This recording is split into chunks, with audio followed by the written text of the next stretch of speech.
In this video, I'm going to show you how you can use the deBridge finance application to farm this airdrop. Last week, we had the announcement of the Wormhole airdrop, which caught some people off guard. It was kind of unexpected. And now there's a bunch of other interoperability or bridge protocols that have become the new targets of airdrop farmers. And deBridge finance is one of those. So in today's video, I'm going to walk you through how you can qualify for this airdrop. And then later this week, I'm going to talk about a few other protocols like Jumper and potentially Hyperlane. On this channel, I've already talked about Orbiter, I've talked about Al2, and a few other ones, Layer 0 I've talked about, but I've never talked about deBridge, so let's get into it here. Now, the basic premise of this is pretty much the same as any other bridge you've ever used. You select which network you're sending tokens from, and you can actually send from Solana as well, and then which network you want to send to. And you can also choose to swap between different tokens as a part of that. So I could send ETH from Optimism and have that come out on Polygon as Matic tokens or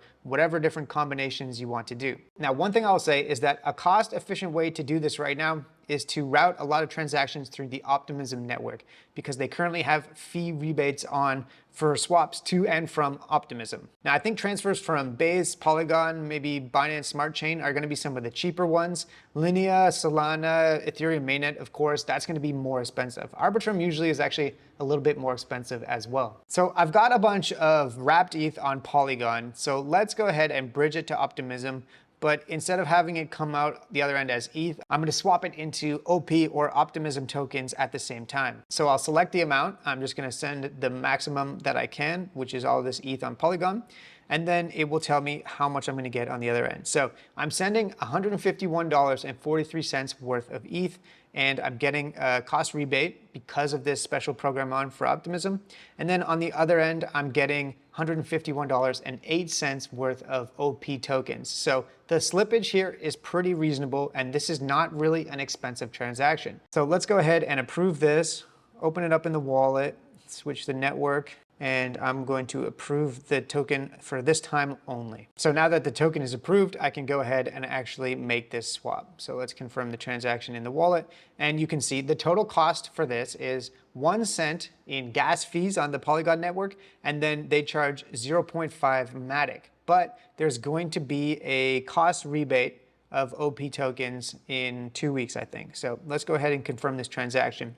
43 cents in total to make this swap, not bad. And these are the sunk costs of farming bridging or interoperability protocols like this. You have to pay a few cents to a few dollars every time you send assets to and from different chains, but the goal is that we're going to 10x or even 100x the amount that we spend in transaction fees when we actually get a drop. So that is how the bridge transactions work. I think you get the general idea, but now let's talk about optimal strategy here. Realistically, when it boils down to it, I think they're probably going to have some sort of multipliers or bonuses or maybe even qualifiers for people that transact on different chains. And they don't actually have that many options here, which in some ways is a hindrance, but it also makes it a little bit easier for you because you only have to focus on, looks like about 10 different networks. Now, personally, I just skip the Ethereum mainnet because the transaction fees would be insane.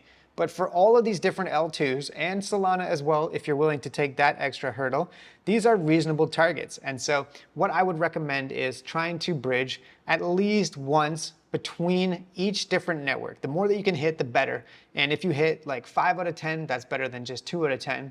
Obviously, if you hit all of them, that's going to be the best. And then on top of that, if you can make swaps between different tokens as well, that just establishes more of a diverse transaction history. And then finally, of course, the more volume that you're doing in terms of the value of the transactions, the better off you'll probably be. So if I'm swapping 1 ETH, that's going to be worth a lot more than if I'm swapping 0.01 ETH. And if you take all of those factors into consideration and then you do it on an ongoing basis between now and when they eventually drop the token, then you'll probably get a pretty decent allocation. And the more often that you can come back on a weekly or a monthly basis, it will probably help you as well.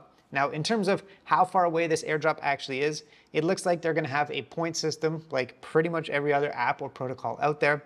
They are not yet launched though. And so this makes deBridge Finance a decent airdrop target because you still have a chance. It's not actually that close to the airdrop that you might think that the snapshot has already been taken. For example, because they haven't even launched their point system yet. And so now that we've moved on from Wormhole, I don't really recommend using that protocol unless you actually like it. But deBridge Finance and some of the other ones that I'll talk about later this week are now the new focus, like Jumper. That is one of my favorite ones for sure. So yeah, hopefully you found this little tutorial helpful, and let's keep farming these airdrops because I have a feeling that the next 4 to 6 months are going to be insane. This is really the time to make it.